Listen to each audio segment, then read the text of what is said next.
Well, I'd like to invite you all into an exploration of vow. And in particular, I'd like to explore the inseparability of vow from meditation. And really to come to some clarity about vow as a practice.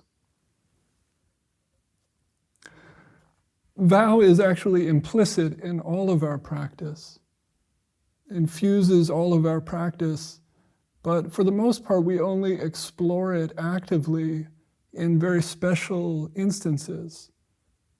For example, usually in January, we do a special week-long retreat devoted to vows and investigation of vows. And we have the Shrine of Vows here on the monastery grounds, which Dainan built with his own hands.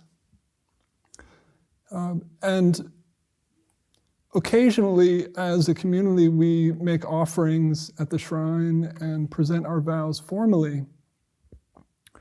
And then, of course, we have ordinations and precept ceremonies. But actually, vow is present always in our practice, moment by moment.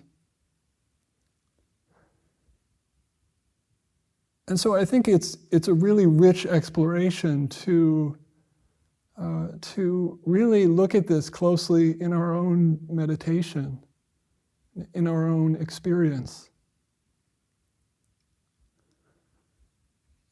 We can actually see Zazen, see sitting meditation as a practice of vow. And what would that mean? So let's explore this.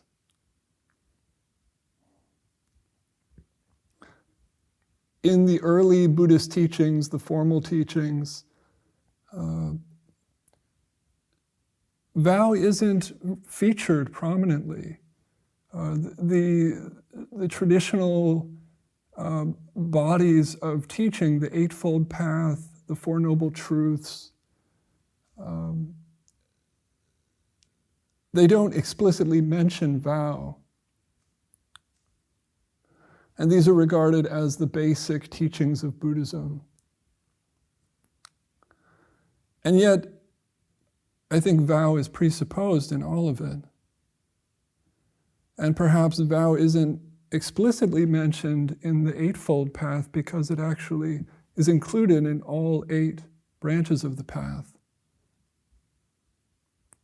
So its presence is not often made explicit, but I think is understood.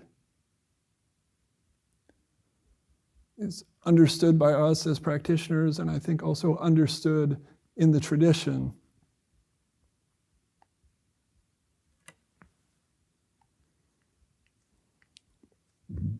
And really, vow is at the heart of all of it. Without vow, we don't have a practice. We don't have awakening. We don't have any of the other teachings. In a way, it was Siddhartha Gautama's vow that gave rise to this whole tradition, this whole body of teaching that we inherit. And where did that vow come from? That's not just part of Buddhism. That's not just a figment of some tradition or institution. Where did it come from?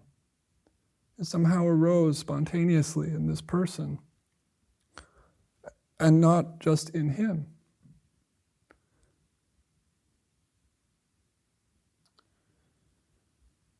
I think there's a particular resonance of vow with view, and view is regarded usually as one of the 8 branches of the Eightfold Noble Path taught by the Buddha.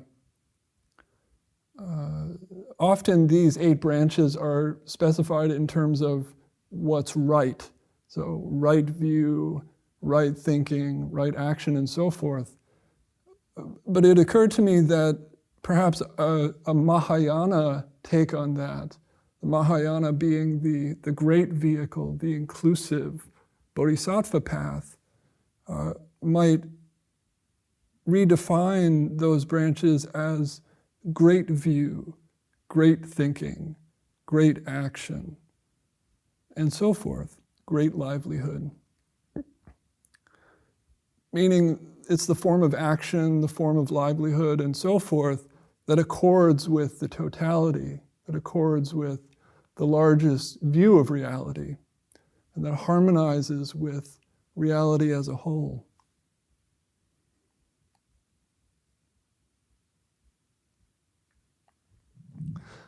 That's a bit of an aside, but there is this resonance, I think, between vow and view. Sometimes I like to think of this monastery as Great View Zen Monastery, and it's really not so different. And when we see that resonance between vow and view here being not so much a philosophical view or some conceptual worldview, but our actual experiential orientation, moment by moment, our state of mind, the openness of awareness itself, and the extent to which we're aligned with that in our experience. And that alignment, I think, is essential to vow. So we can think of vow as the unlimited beyond of practice. We can get caught up in practice, thinking of it as something that I'm doing, something that I have to somehow accomplish, or I'm going to make something happen. I'm going to exert all of this effort and somehow accomplish the goal. Vow, in a way, provides a nexus between our own intentional activity and non-activity, or you might say the activity of pure spontaneity, the activity of faith, the activity of surrender.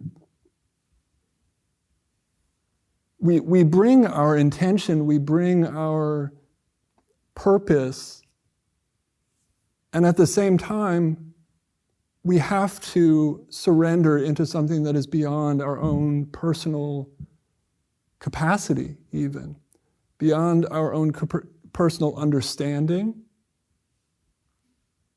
beyond our personal goals. And when we connect with vow, we're connecting with something that is larger than all of that, larger than ourselves. And yet there's also a dimension of purpose and directionality inherent in vow, almost as if it's the purpose of the universe that we're aligning ourselves with. At least that's one level of it. We could say that vow is what's left when we think that we have nothing left, actually.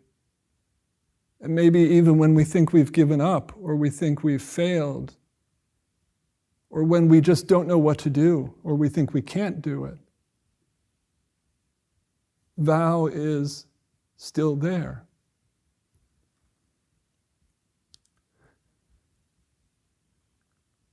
This is something we can experience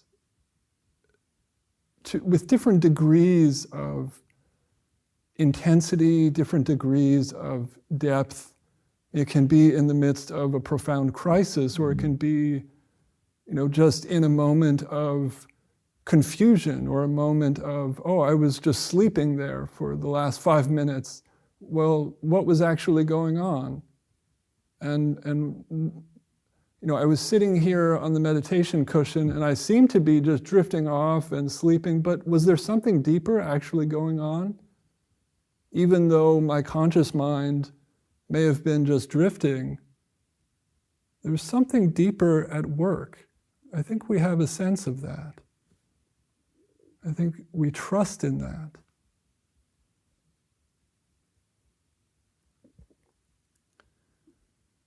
And on some fundamental level, we don't know what we're doing. We don't know how to do this. We don't know how to become enlightened. We don't see the whole picture. We can't. We can't see ourselves. We can't see where we're limited, where we're caught. And so practice, the path necessarily is trusting in something beyond our own discernment or our own ability to know. So vow is a kind of surrender. That sounds a little dramatic, but again, there are degrees, and it doesn't have to be dramatic. In fact, as I suggested, I think we're doing it all the time in lots of little ways, and sometimes in big ways. Vow holds us as a refuge.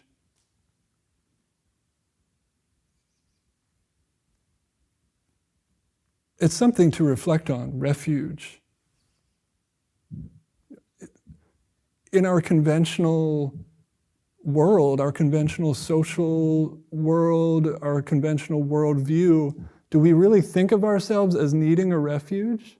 Is that something that's kind of openly talked about in the public square? Or it's not? And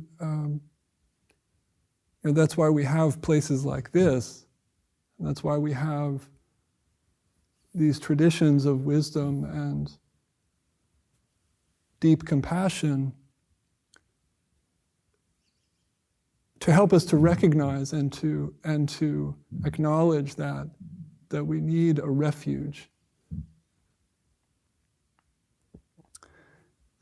But again, with vow, it's not just a refuge in the sense of something that holds us kind of passively as a container, but it actually is an agency in itself. Vow is an animating force. It has a power, it has a purpose, it has a direction, it has vitality, it has dynamism, it has a life.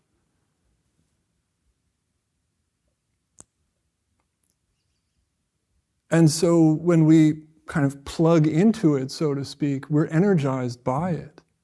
We're animated by it. We don't just fall back into it. It infuses us with life, enables us to do more. Maybe it even shows us what to do, shows us how to do it. It's the spark through which the personal is opened up into the transpersonal. And maybe that's not just something that can happen. It might be that too.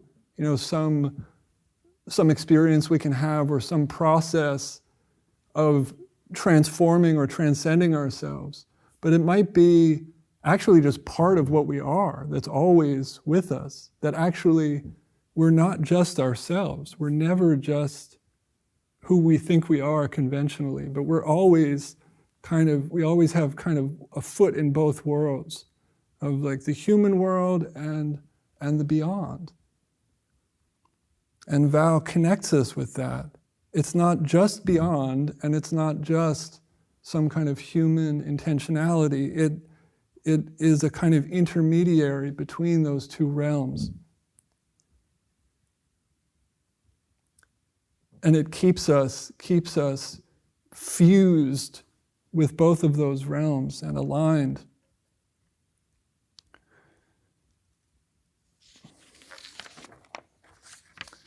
So Maizumi Roshi, who was Chozen and Hogen's teacher, root teacher, and one of the founders of this monastery, said that vow is what continues after death. Vow is what doesn't die.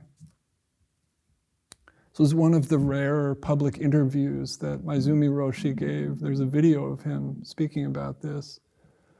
You might be able to find it somewhere. I don't think you can just find it by Googling it, but I think we have a copy of it here. Maizumi Roshi said that vow is what continues. And that's a quality of vow, that it continues. It's a force of continuation. This is something I've been practicing with today, is just this sense of the continuousness of practice, and vow as what enables practice to be ceaseless, both in the sense of unremitting, no gap, no letting up, but also no end, that it just keeps going. It just keeps going, it just keeps going.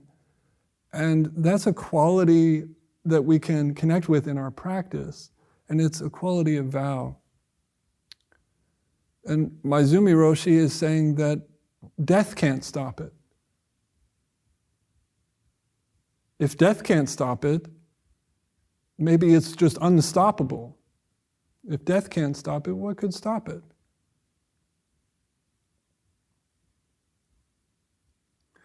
Shodo Harada Roshi, another one of Chozen and Hogen's main teachers and another founder of this monastery, said that vow, the Bodhisattva vow, is inherent to all beings.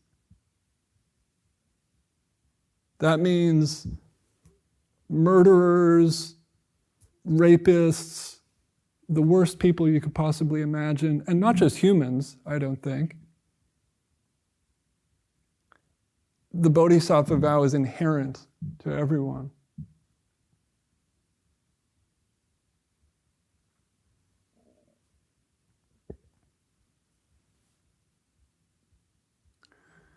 So it's something that transcends our categories of what's good and what's not so good. It opens us up to a different way of seeing, different from our ordinary way of seeing and ordering the world.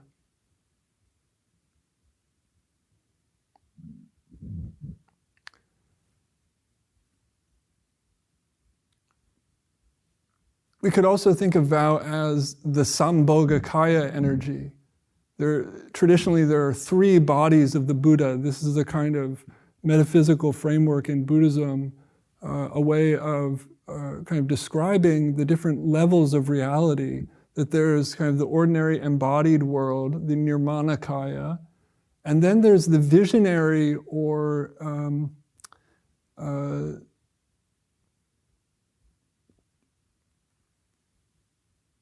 what can we call it? The liminal world, the visionary world, the world of dream, the world of imagination. Maybe it's similar to what's called the imaginal in the Western psychological tradition. And the word for that is Sambhogakaya.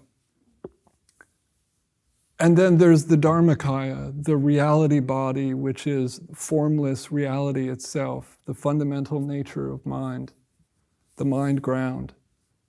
And vow has a Sambhogakaya quality. It has this quality of being deathless, but at the same time manifesting, at the same time interacting with the ordinary human world and manifesting, intervening in the ordinary human world. So it has this kind of interdimensional quality.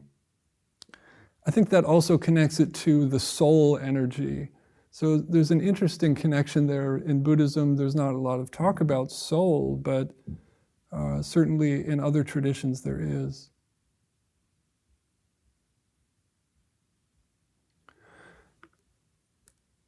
Traditionally, there are different levels of vow that are explicitly identified. And these are different levels in our experience. The first level is the level of the pratimoksha vows, and these are the vows that monks and nuns take upon ordination. In the early Buddhist tradition and in the Theravadan tradition, there's a list of several hundred rules that monastics have to follow, and they make a vow to follow these rules. But pratimoksha is not just about following rules, and it's also not just about being a celibate monk or nun. It's really about an art of living. It's about how vow manifests in our day-to-day choices and how we organize our lives, what we do with our bodies, what we do with our speech. It's about our ethical action in the world and how we yoke ourselves through what we do with our body and mind. Kind of steering this ship through life, making choices. And that's one level of vow. And we give our life shape and character by making choices, and we cultivate certain qualities.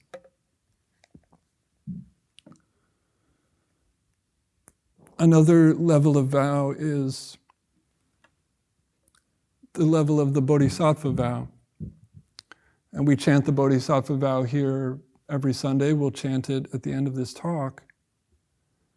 And this, in one sense, is the great vow. This is the vow that orients us to infinity. It's the vow to see through all delusion, to see beyond all views, to align ourselves with emptiness and with great compassion, the compassion of Avalokiteshvara. And also the vow of Prajnaparamita, mother of all Buddhas, wisdom beyond wisdom. And this vow enables us to be responsive, to manifest compassion in whatever way is needed, to be of service, to be of total service, to be in service of liberation,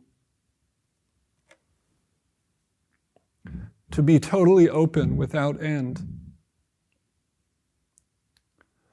So we have the first level, which is, the level of our way of life, maybe our work in the world, or our works, the works that we perform. And there's actually an etymological connection there between vow and vocation, and also vow and voting, for example, or voice, or evoking. Those are all connected linguistically.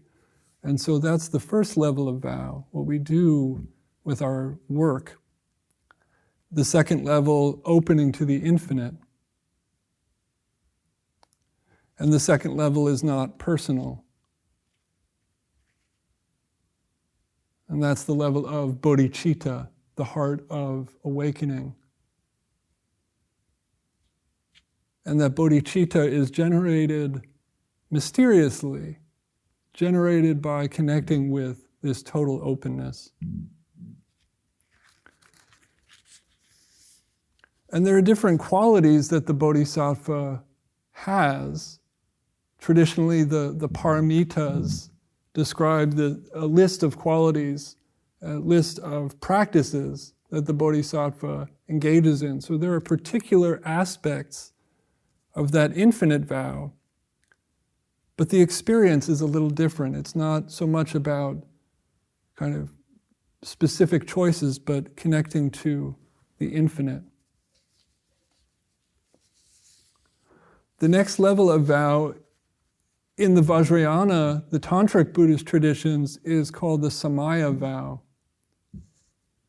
And this is a vow that we could say is unbreakable, actually.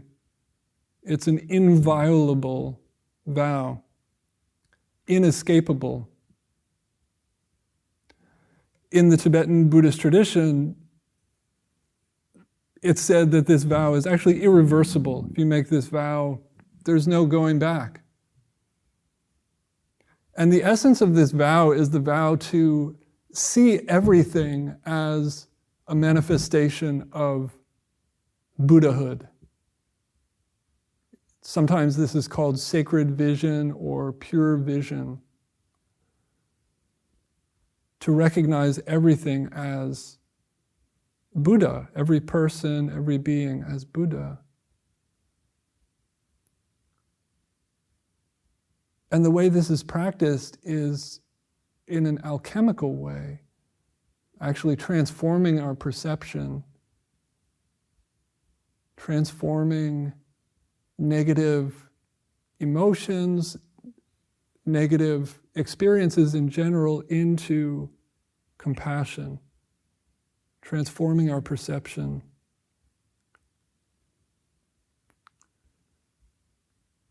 There's a practice of deity yoga in the Vajrayana tradition where the practitioner visualizes themselves as the bodhisattva, as the deity.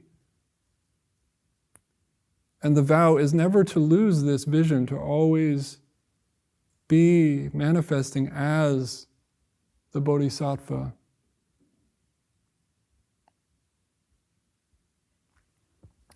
The other practices associated with this level of vow are, sometimes they're secret, esoteric practices.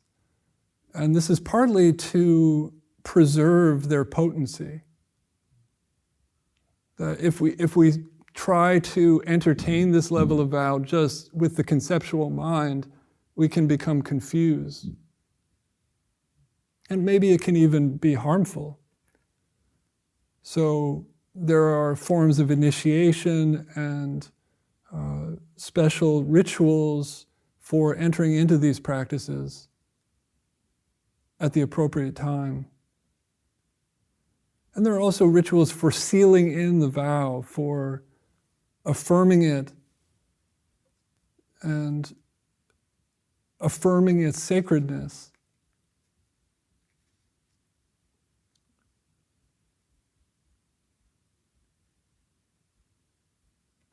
These practices often involve symbol. The communication is through symbol and through ritual. Forms of communion that we enact with our bodies.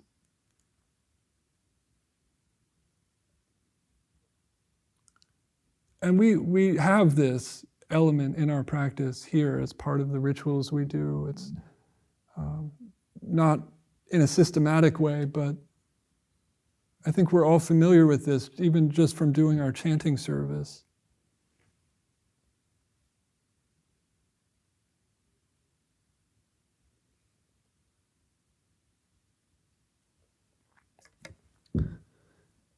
At this level of vow,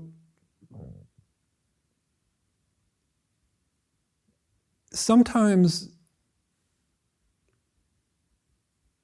the necessary course of action is to do what to the conventional mind seems like the wrong thing to do, actually.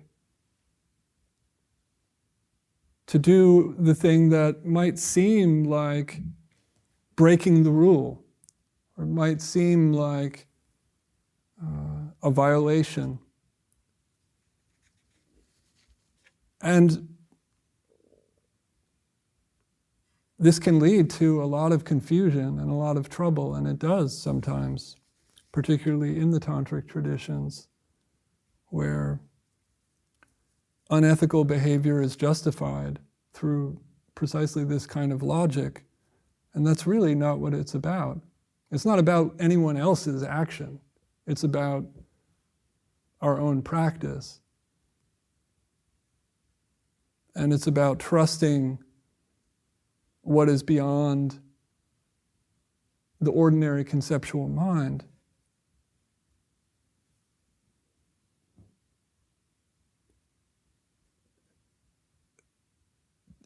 To do that kind of practice, we have to be honest. We have to be true.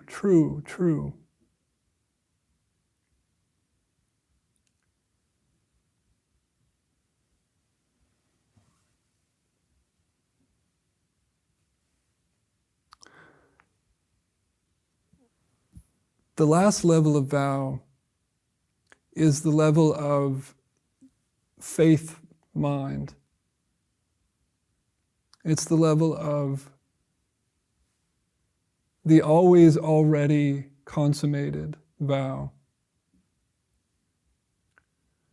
In the Tibetan Dzogchen tradition, this vow is symbolized by Samantabhadra and Samantabhadri. You may have seen this image of the blue Buddha sitting in lotus posture and the white Buddha, both of them in full embrace, representing the non-dual nature of reality. And the name Samantabhadra means the all-good one. So this is the all-good, this vow. And this is good beyond the distinction between good and bad.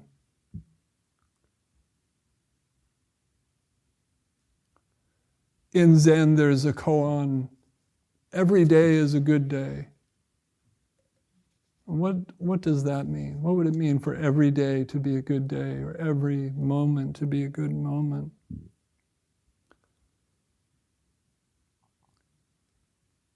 And this is the vow of undefilable completeness.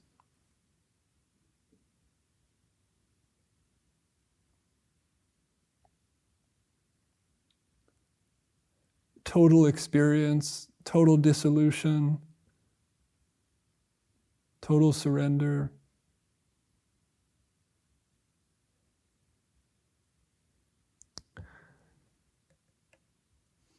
And this is the level where it's most interesting to connect with our own experience of meditation and the presence of vow in our practice of meditation. At this level, there's no one meditating, there's nothing to meditate on, there's just the spontaneous presence, the spontaneous work of vow itself, working itself out, working on us, working through us. So let's connect with that now. So please open up to the practice of Zazen. In the Japanese Zen tradition, there's a practice called shikantaza. Just sitting, or simply sitting. Open to the totality of vow manifesting now. Please open to that practice.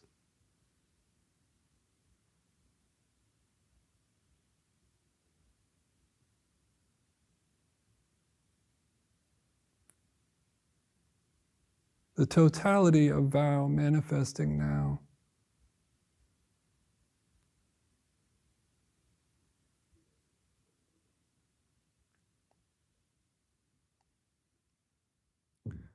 What do you experience?